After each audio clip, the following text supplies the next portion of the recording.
રાજ્યમાં હળવો વરસાદ પડવાની હવામાન વિભાગની આગાહી. ઉત્તર ગુજરાતમાં સામાન્ય માવઠું થવાની શક્યતા. બનાસકાંઠા, સાબરકાંઠા, પાટણ, મહેસાણા, કચ્છ, દીવ, અમરેલી, ભાવનગર તેમજ ગીર સોમનાથ માટે આગાહી. આગામી 2 દિવસ ગરમી વધવાના એંધાણ. તાપમાન 2 થી 3 ડિગ્રી જેટલું વધે તેવી સંભાવના. લઘુત્તમ તાપમાનમાં પણ થશે વધારો. સાયક્લોનિક અપર સર્ક્યુલેશન સિસ્ટમ સક્રિય થાય અને વાતાવરણમાં ફેરફાર. રાજ્યમાં સતત ત્રીજા દિવસે પણ કમોસમી વરસાદ ખાબક્યો. કચ્છ પંથકમાં ફરી એકવાર માવઠાએ આફત સર્જી. ભુજ, લખપત અને નખત્રાણામાં ઝરમર વરસાદ વરસ્યો. રવાપર, દેવીસર, ચાવડકા, વિથોણ ગામમાં પણ વરસાદ વરસતા માવઠાના કારણે ખેડૂતોએ પાકમાં નુકસાનની ભીતિ વ્યક્ત કરી. માવઠાથી મોરબીના હળવદમાં લીંબુના બગીચામાં મોટા પાયે નુકસાન પહોંચ્યું. ભારે પવનના કારણે લીંબુનો પાક ખરી પડ્યો. કાચા લીંબુઓ મોટી સંખ્યામાં ખરી પડતા આવક પર સીધી જ અસર. ઉનાળાની શરૂઆત હોવાથી લીંબુના ભાવ બજારમાં આસમાને પહોંચ્યા. તેવા જ સમયે નુકસાની થતા ખેડૂતોને મોટો આર્થિક ફટકો. ખેડૂતોનો મોટા પ્રમાણમાં કેરીનો પાક પણ ખરી પડ્યો છે. આખી આંબાવાડીમાંથી જ કાચી કેરીઓ ખરી પડતી હોય તેમ ચારે તરફ વાડીમાં જમીન પર કેરીઓ જોવા મળી રહી છે. ખેડૂતો પણ હવે સરકાર પાસે આશા રાખી રહ્યા છે કે સર્વે કરી સહાય કરવામાં આવે. જૂનાગઢમાં ભારે પવન સાથે વરસાદે ખેડૂતોની મહેનત પર પાણી ફેરવ્યું છે. તૈયાર પાકને લણવાનો સમય આવ્યો ત્યારે જ વરસાદ પડતા ખેડૂતોના મુખમાં આવેલો કોળિયો છીનવાયો છે. ઘઉં, ચણા, ધાણા, બાજરી સહિતના પાકમાં ભારે નુકસાન. આર્થિક ફટકા બાદ ખેડૂતોએ સરકાર પાસે સહાયની માંગ કરી. બનાસકાંઠાના ડીસામાં નાગફણા ગામે તમાકુ અને ઘઉંના પાકમાં માવઠાથી મોટા પાયે નુકસાન. વરસાદના કારણે તમાકુના પાન સડી ગયા અને ઘઉંના ઢગલાઓ પણ પાણીમાં ગરકાવ થઈ જતા ખેડૂતોની આખી સિઝનની મહેનત એળે ગઈ. ખેડૂતો હવે સરકાર સમક્ષ સહાયની કરી રહ્યા છે માંગ. નકલી ચલણી નોટ કેસનો આરોપી પ્રદીપ જાન્યુઆરીમાં ચીન ગયો હોવાનો ખુલાસો. કરન્સી પેપર સપ્લાય કરનાર એજન્ટો સાથે કરી હતી મુલાકાત. સ્ટેશનરી પેપરની આડમાં મંગાવવામાં આવતું હતું કરન્સી પેપર. નકલી નોટોમાં 10 થી વધુ સિક્યોરિટી ફીચર હોવાનો ખુલાસો. કરન્સી પેપરનું એક બોક્સ 1.5 લાખ રૂપિયામાં મંગાવવામાં આવતું હતું. અગાઉ પણ 3 પાર્સલ આવ્યા હોવાનો ઘટસ્ફોટ. નકલી નોટ કેસના આરોપી પ્રદીપના સત્યમ આશ્રમ વિવાદ મુદ્દે ધોરણ પારડી ગામના સરપંચે આશ્રમને લઈને નિવેદન આપ્યું છે અને કહ્યું કે રાત્રિ દરમિયાન આશ્રમમાં અવરજવર વધી જતી. ગ્રામ પંચાયત દ્વારા આશ્રમને અનેક વખત નોટિસ પણ અપાઈ હોવાનો દાવો કર્યો છે. સ્થાનિકોએ રજૂઆત કરતા મારી નાખવાની ધમકી આપ્યાનો આરોપ લગાવ્યો. પાટણમાં સતત બીજા દિવસે પણ ડિમોલિશનની કામગીરી હાથ ધરાઈ છે. પોલીસ અને તંત્ર દ્વારા ડિમોલિશનની કાર્યવાહી કરાઈ છે. 7100 ચોરસ વાર પરનું ગેરકાયદે દબાણ હટાવી જમીનને ખાલી કરાવવાની કામગીરી હાલ યથાવત છે. ભાવેશ જીલિયાએ ગૌચરની જમીન પર દબાણ કર્યું છે. ભાવેશ જીલિયાના ફાર્મ પર ડિમોલિશન દરમિયાન પોલીસ અને અધિકારીઓ મજબૂરીમાં પોતાની કામગીરી કરતા હોય તેવું જોવા મળ્યું. તો બીજી તરફ મામલતદારને સવાલ પૂછતા તેમણે કેમેરા સામે બોલવાનું ટાળ્યું અને પોતાના બચાવમાં કંઈ ન બોલ્યા. અમદાવાદની 1200 બેડની સિવિલમાં લીકર પરમિટ ઇસ્યુ અને રિન્યૂ કરવા બાબતે કૌભાંડ થયું. કર્મચારીઓએ 9 પરમિટના પૈસા રોકડમાં લઈ સરકારી ખાતામાં જમા ન કરાવ્યા.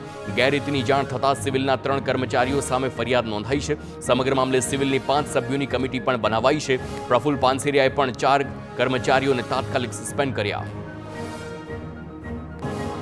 1200 બેડ સિવિલમાં લીકર પરમિટના પૈસા બારોબાર સગેવગે કરવા મામલે પોલીસ ફરિયાદ નોંધાઈ. 1 થી 17 માર્ચ સુધી 9 પરમિટના 1,80,000ની રકમ પડાવી હોવાનો આરોપ છે.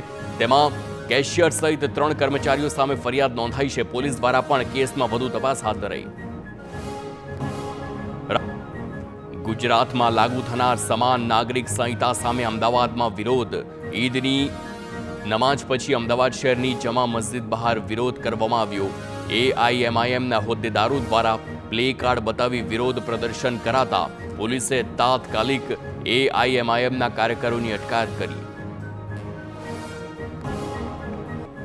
ગુજરાત વિધાનસભામાં 24 માર્ચે UCC બિલ રજૂ કરાશે. તે પહેલા રાજ્યમાં રાજકારણ ગરમાયું છે.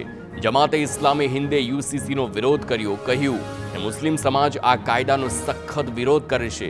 21માં લો કમિશનના સર્વે બાદ યુસીસી લાવવું હિતાવહ નથી. ભારતમાં સમાનતા નહીં, સૌહાર્દની જરૂર હોવાની ટકોર કરી. સાથે જ કહ્યું કે સરકાર વિભિન્નતામાં એકતાને ખતમ કરવા માંગે છે. સરકાર બંધારણ મુજબ ચાલે એવી અપીલ કરી.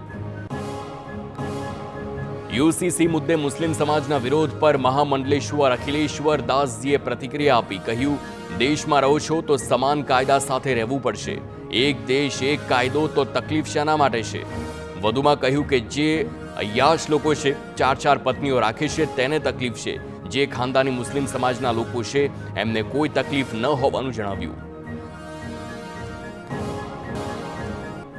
સુરતમાં ગેસની અછતથી વતન જતા શ્રમિકોને રોકવા સરકારે મહત્વનો નિર્ણય કર્યો. શ્રમિકો માટે ગેસની જરૂરિયાત ધરાવતી કંપનીઓને ફાસ્ટ ટ્રેક પર પીએનજી કનેક્શન માટે મંજૂરી અપાશે. પીએનજી કનેક્શનની તમામ અરજીઓનો ઝડપી નિકાલ અને ઇન્સ્ટોલેશન કરવા ગુજરાત ગેસની સૂચના. સુરતમાં રાંધણ ગેસની અછત વચ્ચે પાલિકાએ કર્યો નિયમ ભંગ. બારડોલીમાં પાલિકામાં ઘરેલું ગેસથી રસ્તા પર સફેદ પટ્ટા માર્યા. અસ્તાન રોડ પર આવેલા ઓવરબ્રિજ પાસે પટ્ટા સફેદ માર્યા. કોમર્શિયલ ગેસને બદલે રાંધણ ગેસ વાપરતા લોકોમાં રોષ. માછીમારોના હિતમાં રાજ્ય સરકારે મહત્વપૂર્ણ નિર્ણય કર્યો છે અને માછીમારી બોટના ડીઝલના ભાવમાં કરાયેલો વધારો પાછો ખેંચાયો. અગાઉ ભાવમાં ₹22.43નો વધારો કરાતા માછીમારોએ આંદોલનની ચીમકી ઉચ્ચારી. હવે માછીમારોને અગાઉ નક્કી થયેલા રાહત દરે જ ડીઝલ મળશે. વડોદરામાં ઉનાળાની શરૂઆતમાં જ 1 લાખ નગરજનો પર પાણી કાપ. 23 અને 24 માર્ચના રોજ અનેક વિસ્તારોમાં પાણી કાપ લાગુ થશે. પાઇપલાઇનના જોડાણની કામગીરીને લઈ પાણી કાપ લાગુ. 2 દિવસ 2 અલગ અલગ ટાંકીમાં સમારકામ હાથ ધરાશે. કપોરાઈ ટાંકી અને ગાયત્રીનગર ટાંકીમાં પાઇપલાઇનની કામગીરી કરાશે. ગાંધીનગરના દહેગામના પશુપાલકોના વિવાદ મામલે યોજાઈ મહત્વની બેઠક. ગાંધીનગર સર્કિટ હાઉસમાં મળી મહત્વની બેઠક. સ્થાનિક સ્વરાજ્યની ચૂંટણી પહેલા દૂધ ડેરીમાં બદલાવ અંગે નિર્ણય લેવાઈ શકે છે. પશુપાલકોને પોષણક્ષમ ભાવ મળે તે દિશામાં પણ નિર્ણય લેવાઈ શકે છે. ગાંધીનગરના કલોલમાં ઓઇલની સંગ્રહખોરીનો પર્દાફાશ. મામલતદારની ટીમે 11 લાખ રૂપિયાના ગેરકાયદેસર ઓઇલનો જથ્થો જપ્ત કર્યો. ગોડાઉન માલિકે રહેણાંક મકાનમાં રાખ્યો હતો ઓઇલનો ગેરકાયદેસર જથ્થો. અગાઉ ઓટો હાઉસ ઓઇલ ગોડાઉનમાં લાગી હતી મોટી આગ.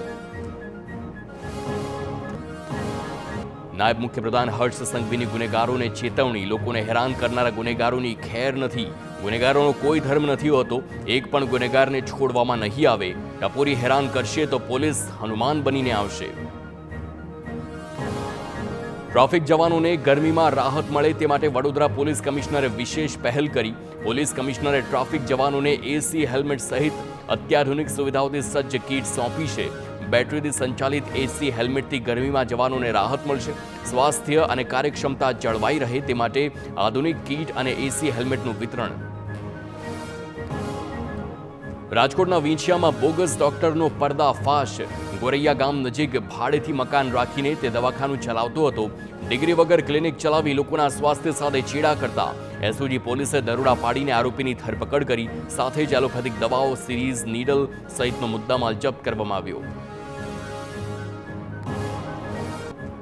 રમજાનના તહેવાર દરમિયાન જામનગરમાં કોમી એકતાના સુંદર દ્રશ્યો સામે આવ્યા. દરબારગઢ વિસ્તારમાં હિન્દુ વેપારીઓએ મુસ્લિમ ભાઈઓ માટે નિસ્વાર્થ ભાવથી ઇફતારીની વ્યવસ્થા કરી. દરબારગઢમાં વેપારીઓના સ્તંભથી ઇફતારીની આ વ્યવસ્થા કરવામાં આવે છે, જેનો મોટી સંખ્યામાં લોકો લાભ લે છે. ભરૂચમાં મુસ્લિમ બિરાદરો દ્વારા ઈદની ઉજવણી કરવામાં આવી છે. મસ્જિદમાં પહોંચી નમાજ અદા કરી શાંતિ તેમજ સુખ માટે પ્રાર્થના કરી છે. મોટી મુસ્લિમ વસ્તી ધરાવતા ભરૂચમાં ઈદગાહ મેદાન ખાતે ઈદની નમાજ અદા કરવામાં આવી. અમદાવાદના વિરમગામમાં પણ ઈદના તહેવારની ઉજવણી કરાઈ છે. ઈદગાહમાં હજારો મુસ્લિમ બિરાદરોએ ખાસ નમાજ અદા કરી છે. એકબીજાને ઈદના તહેવારની શુભેચ્છાઓ પાઠવી. સુરતમાં હિન્દુ વિસ્તારોમાંથી જ હિન્દુઓની હિજરત બાબતે ભાજપના ધારાસભ્ય અરવિંદ રાણાએ સંકલન બેઠકમાં સવાલ ઉઠાવ્યા. 37 મિલકતની તબદીલી માટે તદ્દન ખોટી પરવાનગી અપાઈ હોવાનો આક્ષેપ છે. જ્યાં મસ્જિદ નથી ત્યાં મુસ્લિમ પરિવારોને રહેવા માટે મંજૂરી અપાઈ. કલેક્ટર અને પોલીસ કમિશનર પાસે હિજરત માટે મંજૂરી મગાઈ તે દુઃખદ. કેબિનેટ પ્રધાન કુંવરજી બાવળિયાએ ખેડૂતોને આપી છે હરપત કહ્યું કે કૃષિ પ્રધાન સાથે ટેલિફોનિક વાતચીત કરી ખેડૂતોને નુકસાન થયું હશે તો સરકારનું મન ખુલ્લું છે, ખેડૂતોને મદદ કરવા માટે રાજ્ય સરકારની તૈયારી છે, વધુ વરસાદ હશે ત્યાં સર્વે કરીને સહાય ચૂકવાશે. ખોરાકમાં ભેળસેળ કરનારાઓનો સામાજિક બહિષ્કાર કરવા મંત્રી પ્રફુલ્લ પાનસરિયાનું આહવાન. સુરતમાં આયોજિત મિલેટ્સ મહોત્સવના ઉદ્ઘાટન સમારોહમાં આપ્યું છે નિવેદન. કહ્યું કે લોકોને કેમિકલયુક્ત ખોરાક ખવડાવવાનો જઘન્ય કૃત્ય છે. અગાઉ ઝડપાયેલા શંકાસ્પદ પનીર અંગે કહ્યું કે ડેરી પ્રતિદિન 800 કિલો પનીર વેચતી હતી, જેને પકડીને પાઠ ભણાવાયો. સુરતમાં 400 કરોડના કૌભાંડના માસ્ટરમાઇન્ડ લવીશ ચૌધરીના સાગરિત સોમપુરીની ધરપકડ. ધોરણ 12 પાસ સોમપુરીએ 10 કરોડથી વધુનું કૌભાંડ આચર્યું. સુરતના વેપારીને ટ્રેડિંગની લાલચ આપી 56 લાખથી વધુ ખંખેર્યા. આરોપીએ દુબઈ, બેંકોકથી 18 ટ્રીપ કરી હોવાનો પણ ખુલાસો થયો. આરોપીના બેંક એકાઉન્ટ સામે દેશભરમાંથી 50 ફરિયાદો નોંધાયેલી છે. અમદાવાદના બાપુનગર વિસ્તારમાં વીજ બિલ કલેક્શન સેન્ટરના નામે 700થી વધુ લોકો સાથે છેતરપિંડી. લોકો પાસેથી વીજ બિલના રૂપિયા લઈ કચીઓ ફરાર. નવા બિલમાં પાછલા મહિનાનું બિલ બાકી આવતા ઘટસ્ફોટ થયો. ટોરેન્ટ પાવરે 5 મહિના પહેલા જ સેન્ટરનો કોન્ટ્રાક્ટ રદ કર્યો હતો. અમદાવાદમાં મેટ્રો સ્ટેશન પાસે પાર્ક કરેલા વાહનો ચોરી જતો શખ્સ પોલીસના પકડમાં આવ્યો છે. માત્ર ફરવા માટે આરોપી વાહનોની ચોરી કરતો હતો. સીસીટીવી કેમેરાની ફૂટેજની મદદથી પોલીસ ચોર સુધી પહોંચી છે. ચોરની ધરપકડ કરી ચોરાયેલા 14 વાહનો કબજે લેવાયા.